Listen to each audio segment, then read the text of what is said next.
Magandang araw mga kababayan, sobrang nataranta ang Malacanang dahil po sa mga expose ni Saldico dahil hindi nila inaasahan mga kababayan na galing mismo sa kanilang kaalyado at pinaglalaban pa noon ni Claire Castro ang tungkol po sa mga allegation ng taong bayan patungkol kay Saldico, Martin Romualdez at Bongbong Marcos.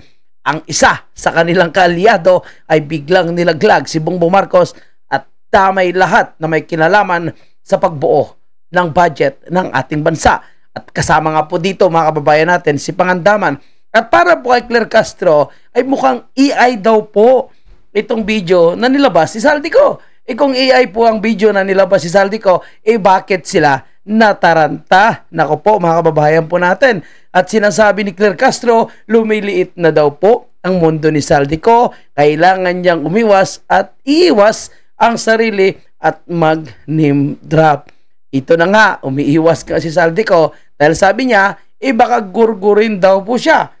At sabi niya pa nga, sana ay hindi mo na siya magurgor bago niya malabas ang lahat na kinakailangan niyang sabihin, pangalanan at mga tukoy na ebidensya. Mga kababayan natin, kung sinasabi ni Claire Castro na AI lamang pala ang video nitong si Saldico, ano ang tawag doon sa mga ebidensya na inilabas na tugma naman po doon sa mga proseso ng budget? Ako po mga kababayan po natin. Huwag natin patagalin dahil dito sa kanilang press conference, makita mo na nataranta po sila, pati ang mainstream media, abay pinag-iinitan po nitong si Claire Castro dahil dapat daw ang mainstream media na rin ang magbe-verify sa mga statement at inilabas nitong si Saldico. Nako, sige na, puntahan na po natin ito mga kababayan at wag na natin patagalin. These wild accusations are completely without basis in fact. All the charges leveled against the president are pure hearsay. Let us not forget President Marcos Jr. himself exposed all these flood control anomalies and has taken numerous steps since to ensure that the guilty are brought to justice, the stolen wealth recovered, and the system is fixed to avoid any of this from happening. Mga kababayan, no? Si Bongbong Marcos daw yun ang una at ginawa daw ito ni Bongbong Marcos para maibalik yung mga ninakaw. Po, tsanggala. Ninakaw nga ng pamilya Marcos, hindi pa po nila nababalik. Diba?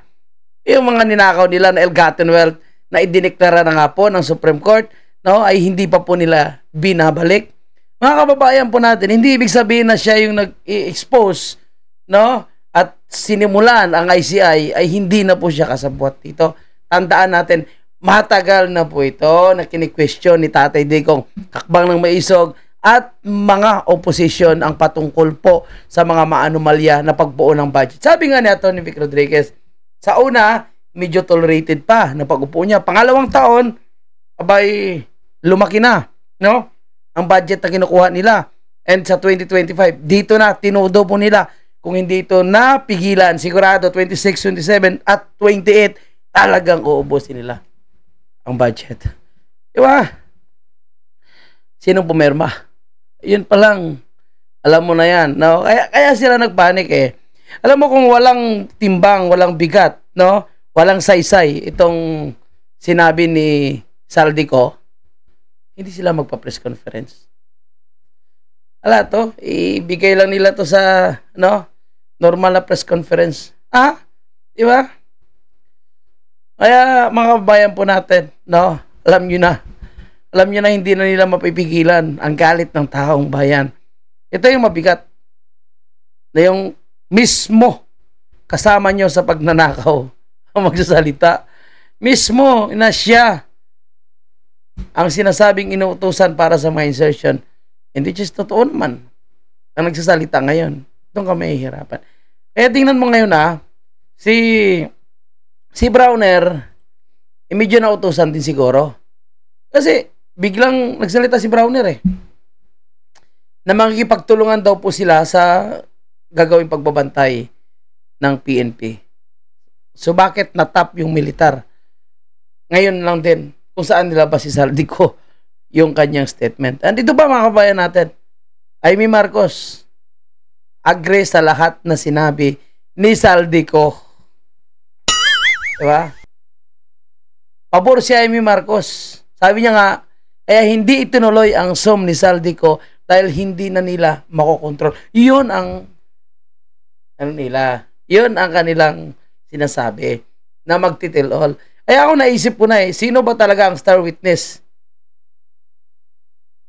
Putsang ina, si Saldico pala.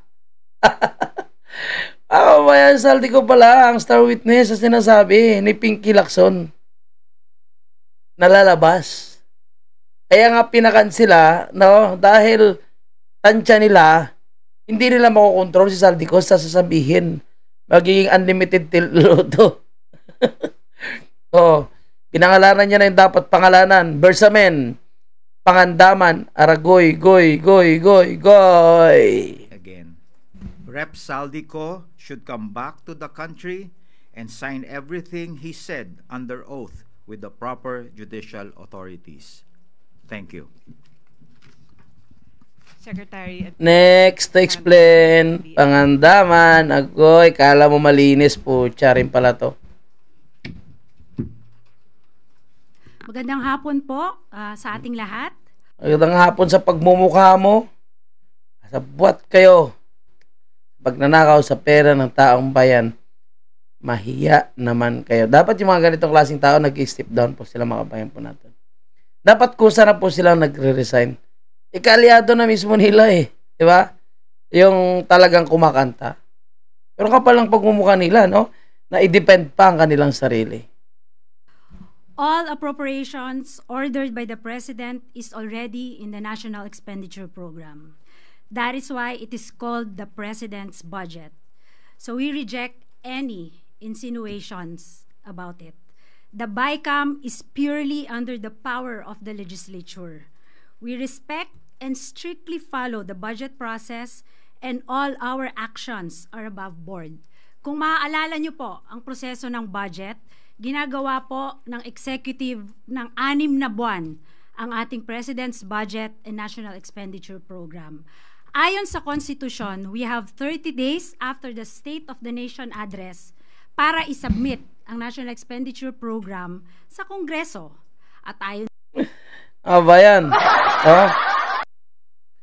Medyo overtime po sila ngayon. Dapat ang trabaho nila hanggang alas 5 lang, nag-overtime po sila. Din sa Constitution, pagkatapos natin masubmit po ang budget sa Kongreso, magkakaroon po tayo ng briefings, di po ba? So ginawa din po yan ng executive para ma-explica po kung ano ang laman ng President's Budget at ng National Expenditure Program. Pagkatapos po nun, magde-deliberate na po sila. Wala na pong role ang Office of the President, ang executive sa BICAM. Yun lang po. Maraming salamat po. Thank you, Secretary Dave Gomez and Secretary Amina Pangandaman. We now have Undersecretary Claire Caso, the Palace Press Officer. Ito na po, mga kababayan po natin, yung obstructionist. Ito yung tunay na obstructionist at destabilizer. Si Claire Castro. Pakinggan natin kung ano po yung kanyang mga sagot dito sa tanong ng media. So wag na po tayo dito sa kanyang opening statement, no? Nasasabihin lang naman niya na si Bongbong Marcos yung may pasimuno nito lahat. Si Bongbong Marcos yung nagsisimula ng investigation. Sabihin niya lang naman dito na walang kinalaman si Bongbong Marcos. Dito tayo sa tanong ng mainstream media sa kanya, mga kabayan. Tingnan natin kung ano kanyang mga sagot. Walaan ko. Sigurado, sabihin niya na si Saldico ay script ng mga Duterte. To the Sandigan Bayan, sana mapabilis na rin po kasi ang taong bayan po ay naghihintay na rin ng mabilisang aksyon. Hindi po siya mapapauwi sa ngayon dahil ang naaayon po sa batas, ang hindi pa po nakakasuhan at tinuturing na pugante. Dahil wala pa pong warrant of arrest na nai-issue ang court o kaya ay siya naman ay hindi pa naman convicted at siya'y tumakas. At hindi natin masasabi na yung kanyang passport ay naisagawa at nai-issue ng through a fraudulent act. So wala po pa kasi basehan para file ng petition or application for cancellation of passport ni Zaldico and DOJ at malamang po madismiss po ito ng korte kung hindi po bibigyan ng basihan sa pagkakansela ng passport. Meron po kasing mga opinion like that of Senator J.V. Ejercito na once na considered as a national security threat, pwede naman na pauwiin at kanselahin yung pasaporte kahit na wala pang direktang kaso. Do you consider him as a threat or at least a Ang kaso po na ipapataw sa kanya or malamang na maisa pa sa kanya ay patungkol lamang po sa graft and corruption, maybe plunder, hindi po natin alam kung ano magiging kaso dito. But hindi po ito sa ating palagay ay makukonsidera na issue about national security. So yun po. Sunod na tanong mula kay Raquel Bayan, Radyo Pilipinas. Yes, sir, good afternoon. Isa po din sa mga accusation ni Zaldico, si Pangulong Marcos umano po, yung nag-utos ng 100 billion peso insertion, na karating na po kaya ito kay Pangulong Marcos, what was his reaction po? Opo, at ang updated naman po ang ating Pangulo at katulad naman po sinabi ni Secretary Mina, hindi po obligasyon at wala pong papel ang Pangulo sa sinasabing insertion. Sabi nga po nila, kung ang Pangulo, ayon na rin sa sinabi ni Zaldico, ay hari daw. Bakit po kaya sa insertion pa ilalagay 100 billion pesos kung pwede naman po itong isama mismo sa NEP? So doon po ay katakataka at alam natin na mukhang may gumawa ng kanyang salaysay at mukhang hindi niya naiintindihan ang kanyang mga sinasabi ron. Sunod na tanong mula kay Ivan Mayrina, GMA News. So ayan po ha, mga kababayan po natin, mukhang may gumawa ng kanyang salaysay. Talagang paranoid po itong si Claire Castro, mga kababayan po natin. Diba? Tandaan niya po, yung lahat na sinabi ni Zaldico ay base doon sa mga dokumento na kanyang nilabas din. May patunay po siya sa insertion na sinasabi niya na 100 billion. Sino naman yung inaakusahan niya? Hulaan nyo. Sa pinakadulo, malalaman nyo kung sino yung inaakusahan niya. Microphone, please. Hi, Yusek. Kaugnay sa tanong ni Raquel, na nung napag-usapan ho ninyo ito ng Pangulo, what was his reaction? Galit ba siya? Is he more determined now to have former Congressman Zaldico be made to go back to the Philippines para ho maimbestigahan yung mga sinasabi niya? Katulad ng sinabi natin, at sinabi po ng Pangulo kahapon, ang pagsasampa po ng kaso ay hindi pang optics lang. Kailangan po talaga ng ebidensya. Hindi po ibig sabihin po siya ay dinamay, at alam po natin, at alam din po ng Pangulo na siya ay walang kinalaman dito, at siya pa po mismo ang nagsimula ng pag-iimbestiga ng mga anomalyang flood control projects. Hindi po siya nababahala dahil alam po niya ang katotohanan at kami po mismo ang magbibigay sa inyo ng mga detalye para malaman po ninyo ang mga sinasabi ni Zaldico ay pawang kathang-isip lamang. Ito ho ang unang pagkakataon na nagkaroon ng direct accusation against the President. Again, siya po ba'y nagagalit? Or is he not taking it seriously dahil tulad na nabanggit ninyo, sa tingin niya, hindi totoo? Hindi po natin masasabing hindi niya to siniseryoso. Ang akusasyon, kahit ano po ang mangyari, maaaring may maniwalang tao. Kaya po, alam nyo, from the start pa lang naniniwala na yung tao kung anong klaseng presidente si Bongbong Marcos. Nasa dugo po Claire Castro. At sinabi nga po ni Manong Chavez, nasa Guinness Book of Record po yung pagiging magnanakaw ng Marcos. So, kahit wala pa si Zaldico, sa totoo lang. Itanong ko dito sa aking mga followers, sa aking mga viewers. Kahit wala pa ang salita ni Zaldico, naniniwala po ba kayo na matino si Bongbong Marcos? Sagutin nyo dyan sa comment section. Kasi ako naniniwala ko, kung ano ang puno, yun po yung bunga. Na kahit anong sinasabi niya, na kaya niyang baguhin, kaya niyang ibahin ang imahe ng kanilang pamilya, wala eh. Lumabas at lumabas pa rin kung anong klaseng Marcos itong si Bongbong. Ganun pa rin. Ganun pa rin. Di ba? Tatay niya pa rin. Mana pa rin talaga. Kung ngayon pa lamang ay binibigay namin sa inyo kung ano pa ang katotohanan. At hindi natin siguro masisisi si Zaldico dahil alam natin na lumiliit ang kanyang mundo. Kaya nga ang sabi po natin sa kanya, siya po ay maaaring umuwi rito mas magandang umuwi siya rito at kanya po itong isalaysay. Alam mo, kami gusto-gusto namin talaga na umuwi si Saldico. At siya mismo ang magsalita, ikantahin niya kung anong kinakanta niya ngayon. Kaso sabi niya nga, baka nga naman, no? Hindi na siya aabutin o baka hindi niya nga matapos itong script niya. Diba? Napakadali lang eh. Kung napadala nila si Tatay Digong sa dahig ng ganon kabilis, bakit hindi nila ganon kabilis na mapauwi si Saldico? Napauwi nila si Tebes ng ganon kabilis. Bakit hindi nila mapauwi si Saldico ng ganon kabilis? Doon ka magtaka. Diba? Parang sinasadya po nila eh. And sinasabi nga ni Saldico, anyway, kay Saldico na mismo galing, na hindi siya pinapauwi ng Pangulo. Kung pauwi na siya, sinabihan daw po siya na wag siya umuwi. Kami nang bahala sa'yo. Kayo nga pala yung hindi nagpapauwi kay Saldico eh. Kaya hindi makauwi sa Pilipinas eh. Ngayong kumanta, minamadali niyo. Ngayong kumanta na si Saldico. Alam niyo kay Saldico, ang iniisip ko dito kung bakit siya kumanta, hindi dahil napipressure siya sa tao, sa mga taong nananawagan at kung ano-anong masamang gustong gawin sa kanya. Alam mo na pressure si Saldico sa kanyang konsensya. Nakonsensya po siya, no? Na yung mga tao namatay, lumubog sa baha, tapos sila sarap ng buhay, tapos hindi niya paakalain na sa lahat sila ng mga involved dito, siya po yung iniipit. Tapos sila ang sarap ng buhay nila. Now, sabihin pa ni Bongbong Marcos na wala pa pong ebidensya laban kay Martin Romualdez. Dito mismo sa bansa, harapin niya ang kaso niya, humarap siya sa notaryo publiko. Na lehitimong notaryo publiko. Hindi kung saan-saan lang nakukuha. Para naman mapatunayan niya ang kanyang mga akusasyon. Dahil mismo sa kanyang mga sinabi, kung ito po ay inyong nabasa, ang dami pong mga inconsistencies. Sorry, panghuli po. Is the President willing to guarantee the safety of the former congressman? Kasi nagpahayag siya ng pagkabahala na ayaw niya umuwi dahil daw sa banta sa kanyang buhay. Unang-una, hindi po ba dapat siya ang magpatunay kung may banta sa buhay niya? Saan po niya nakuha itong mga idea na to?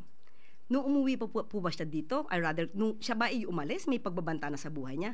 Nasa na mga records na masasabing may nagbabanta sa buhay niya? Dapat niya po... Wala pa yung pagbabanta kasi nga hindi pa naman sumabog ang issue eh. Kumbaga may mga panawagan pa lang at ini-involve sila sa maanumalyang budget na ito. Naalala po natin na nag-file ng kaso, nag-file ng reklamo si Attorney Vic, Congressman Ongab at marami pang iba. So nakita na po yung mga insertion eh, doon pala sa blanco, 'di ba? Sabay camera report. So doon pa lang may mga accusation na. Pero syempre, inakala kasi nila na kaya nilang lusutan. Nakaya kasi nila, okay lang yan, easy lang. Makakalusot po tayo. Ikaso habang tumatagal, yung tao, lalong nanggigigil, lalong nabubulkar sila. And meron pang 5,500 flood control. Din yung mga proyekto na hinawakan ng company, construction company, nitong si Saldico, gumuho nung nagkaroon ng bagyo sa Bicol. Nakikita na walang bakal, hindi matibay. At yung mga proyekto nila sa iba't ibang lugar, ika nga, no, akala nila kaya nilang lusutan. Pero yung kalikasan po, yung nagpapatunay na talagang hindi tama yung pagpapagawa nila sa mga flood control. So doon na nagkabulgaran. And, kunwari, inumpisahan ni Marcos Jr. ang investigation. Mahiya naman kayo. Mahiya naman kayo. After 1 year mo sinabi na mayroong 5,500, ang yabang-yabang niya pa. Na-overwhelm na, nabangga ng barko, at kung ano-ano pa. Then, ngayon sabihin mo, ghost project pala. Munang patunayan yan bago niya ibuka ang kanyang bibig. Sunod na tanong mula kay Eden Santos, Net25. Yusek, ano po yung naging dahilan ni Kong Saldico, bakit siya biglang bumaliktad at itinuro ang Pangulo at si former Speaker Martin Romualdez dito po sa corruption sa flood control projects?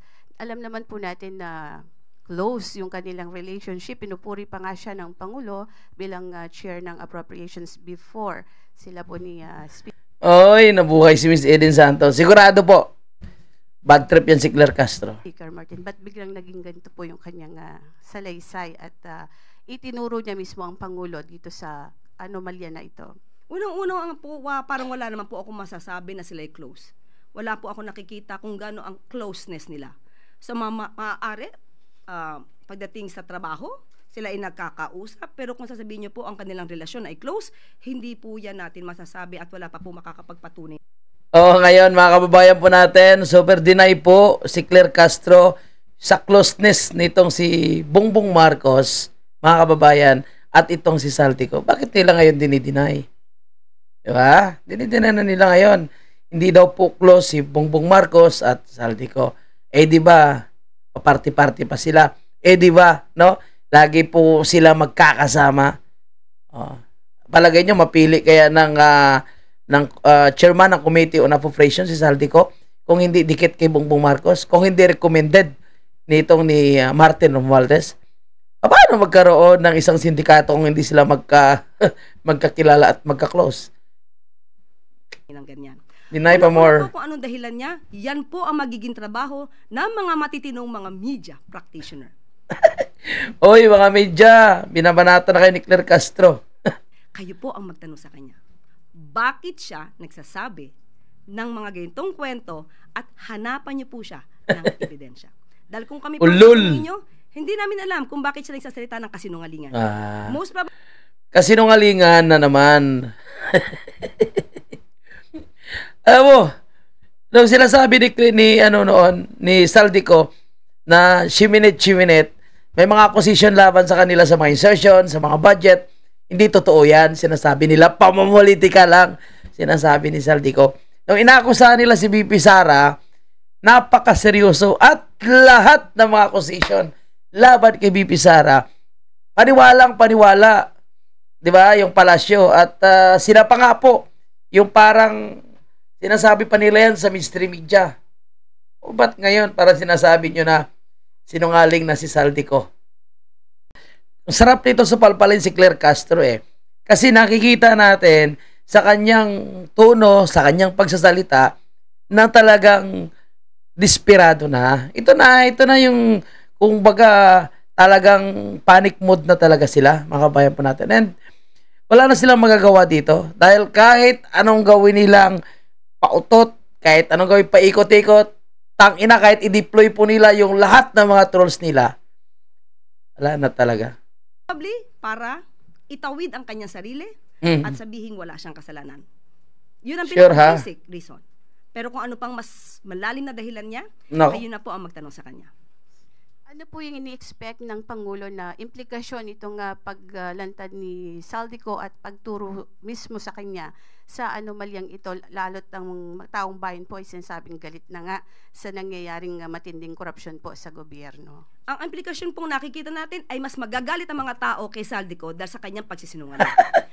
Oy, baliktad, Claire Castro. Ulol ka, tumingin ka ngayon sa social media.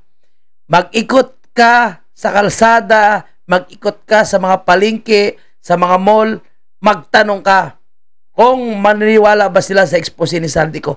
Ano ngayon ang nararamdaman po nila sa administrasyon ni Bongbong Marcos? Mag-ikot ka. No, kasi lagi mo sinasabi, walang krimen. Dahil paglabas mo, wala ka namang nakikita. Lalo na ngayon. Sabihin mo lalong magagalit ang taong bayan kay Saldico. Baliktad. No? Totoo naman talaga na galit na ang taong bayan kay Saldico. Galit na. Pero hindi lalong magagalit dahil sa kanyang expose. Kundi lalong nagagalit doon kay Bongbong Marcos.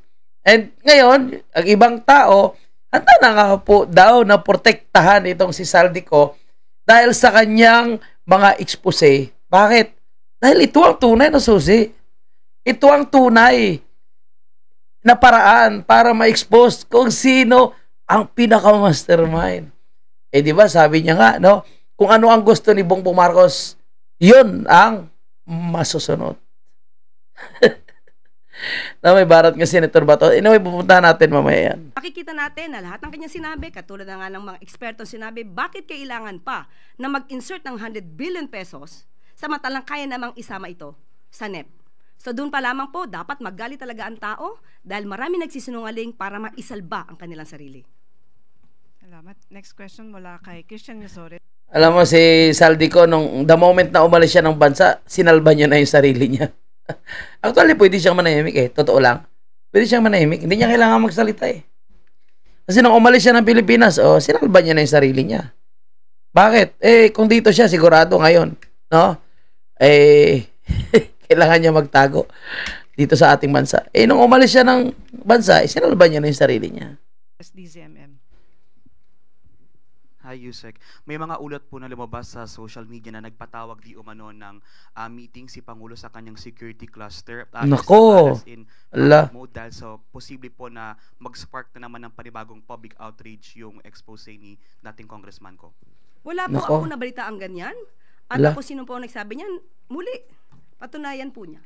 Tayo po nga ay dapat papunta ng Intramuros eh. Oh, Di ba? bakit? At meron doon Ba't kayo pumunta? So, wala pong panic mode na tayong pinag-uusapan. Kailangan lang po nating magkaroon ng press briefing ngayon para po maipaliwanag sa mga kababayan natin kung sino ba talaga ang nagsisinungaling. So, Mr. Saldico, mas maganda po, umuwi kayo dito. Kung maaari, sabayan nyo na rin po yung mga ibang mga fugitive na nagtatago. Sino ba kasing fugitive na tumatago pa? Claire Castro? Sa ibang bansa. Last two questions. First from Katrina Domingo, ABS-CBN. Tumanda na si Claire Castro, kakapalusot at pagiging sinungaling. Undersecretary, ano po yung balak ng palasyong gawin to address Zaldico's accusations? Aside from denying it, does the palace intend or the president intend to file charges against him? Depende po. May part 2 pa, sabi niya. Abangan ang part 2. Parang part 1 pa lang to. Abangan mo yan kasi sigurado ma-high blood ka na naman dyan. At siyempre dagdag trabaho mo yan, Claire Castro. So malamang gagawa na naman to ng panibagong kwento dahil nadinignan niya kung anong sinabi natin. So abangan natin kung ano na namang tahitahing kwento ang inyong madidinig mula sa kanya. Tay-tay baka ano na namang kakaba-kaba ng mga expose. Kaya, be cautious. Now, follow-up question. As mentioned earlier, Zaldico's statements might spark a fresh outrage from the public. How concerned is the president with the upcoming INC rally over the Nako! Siyempre kinakabahan, ma'am. weekend? Alam ko naman po na ang mga miyembro ng INC ay matatalino. Binula pa. Diyos, makabayan. So alam po nila kung sino nagsisinungaling at alam po nila kung sino ang tunay na nagtatrabaho para sa bayan. So yun lamang po. Tandaan natin, walang ganyang karaming air assets ang Pangulo. Last question mula Walang air assets, ha? kay Vance Fernandez. Good afternoon, ma'am. Do you have any idea who is behind this tell-a-lie accusation? Pakinggan niyo ang sagot niya. May naiisip ba ako? Mahirap magsalita. Kunwari, pangiti-ngiti, pero grabing pressure dyan, mga kabayan natin. Pero minsan, kayo mismo mag-iisip, sino kaya ang nasa likod nito? Yung mga obstructionists? Destabilizers? O lumiliit lang siguro talaga ang mundo ni Saldico dahil siya po Obstructionist, destabilizer. Sino ang inaakusan niya ng mga obstructionist, destabilizer? Duterte ally, and of course, mismo ang mga Duterte ang kanyang inaakusan. So gusto niya namang palabasin kasi Saldico is pautot ng mga Duterte. Di ba yan nga po yung isa sa gustong magpa-impeach kay Vice President Sara? Di ba yan nga po yung naninira kay Congressman Pulong Duterte? Nabubuang na ba si Claire Castro? No? Para lang ba may palusot sila? Another issue na naman na ibato lang sa tinatawag niya na obstructionist, destabilizer. Sabi nga ni Atty. Vic Rodriguez, ang pagnanakaw sa kaba ng bayan, iyan ang tunay na destabilization. At nakita niyo po mga kababayan natin ito sa last part, pakinggan niyo ang kanyang sinabi. at malamang isa ito sa nagiging dahilan kung bakit nagkakaroon po ng hindi magandang epekto to sa ekonomiya. But ang pangako ng Pangulo, gagawin ang lahat, pati ang economic team, gagawin ang lahat para po mapaangat pa ang ekonomiya ng bansa. Yes, Claire. Ayan po mga kababayan po natin, So, sumagot po siya sa sa sinasabi ni VP Sara na ang ekonomiya na sinasabi ni Bongbong Marcos ay makabawi daw. Sabi nga ni VP Sara, wala nang chance dahil ilang buwan na lang. Paano makakabawi? So, yung mga nagsasabi kasi ng mga ganyan, paasa lang. Alam naman natin si Bongbong Marcos masyadong paasa po sa bayan ng Pilipino. And ano bang aasahan natin? Palagay nyo, aaminin ba nila? Hindi po. Kaya dapat mahiya po sila. Ito na, mismo, mabigat po ito dahil kaalyado mismo nila ang kumakanta. Mabigat po ito dahil si Saldico mismo ang kumakanta. Kaya totoo nga ang tanong kanina ng mystery media na nagkaroon na ng panic, nagkakaroon na ng briefing, nagkakaroon ng biglaang meeting, yung Armed Forces of the Philippines, yung PSJ, ihigpitan ang security ngayon. At sa totoo lang, mga kababayan po natin, sa usaping security, ito tingnan nyo po, no? Okay. Yan. So, saglit pakita natin, mga kababayan po natin, ayan, So, nakaraang pumunta tayo dyan, hindi pa ganito. So, ngayon, triple at hindi lang doble, hindi lang triple. Talagang times 4 na ang higpit or times 5 na. Yan,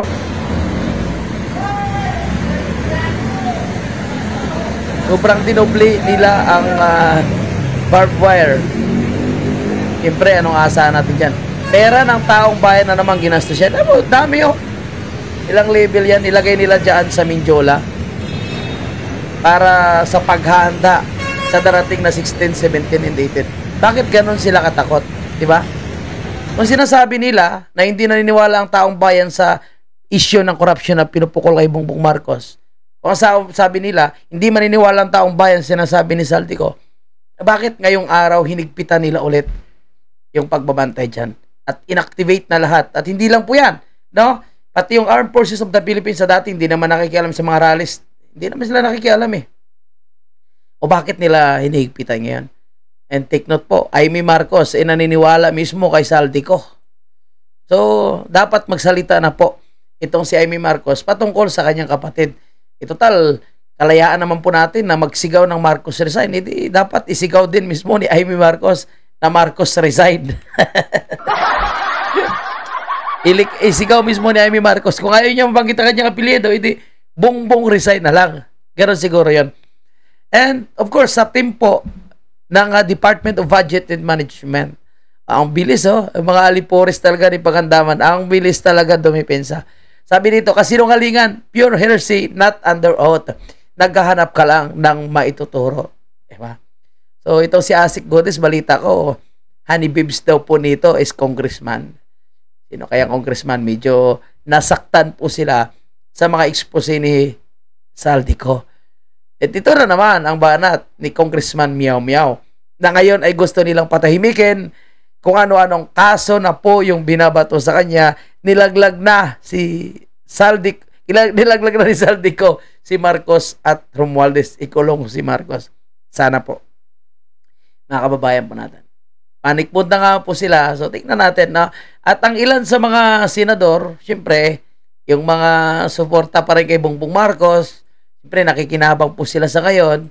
Sinasabi, dapat daw physical na umuwi itong si Saldico at patunayan daw po yung mga allegation. Sinasabi niya nga, baka gurgurin siya And i-verify pa kasi EI daw po ito, mga kabayan po natin. And sabi ni Sir Greco Villica, PBM should show his protecting no one kahit na mag-anak pa niya. Wala na. 100 billion piso ang budget insertion mo. Binigyan ka na namin ng pagkakataon para baguhin ang Marcos legacy ng ama mo. Mas malala ka pa pala sa kanya. Yan po ang banat nitong si Congressman Kiko Barsaga. Mga kababayan po natin, nasa inyo po, no? Kung maniniwala kayo o hindi sa sinasabi ni Saldico. Pero kung kayo po ay nakikita nyo at nararamdaman nyo yung masamang impekto ng mga corruption insertion na pinagagawa nila, i-questionin ko po kayo. Bakit hindi pa kayo naniniwala sa sinasabi ni Saldico na ito po ang mismo ay kakampi po nila at isa sa mga utak ng pagpapa-impeach kay BP Sara. Ngayon, akusahan nila na kaalyado ng mga Duterte. Mga kababayan, wala tayong aasahan sa palasyo. Wala tayong aasahan kay Claire Castro. At sino man na mga sumusuporta kay Bongbong Marcos. Kahit anong mangyari, lagi nilang sabihin na walang kinalaman si Bongbong Marcos. Lalo po yung kanyang mga alipores sa Kongreso. Anyway, babalik tayo mamaya para sa ating panibagong video at pag-uusapan po natin kung ano po yung paghahanda na ginagawa po ng Armed Forces of the Philippines with PNP pagkatapos ng expose ni Saldico. Maraming salamat and God bless everyone. Huwag kalimutang mag-like.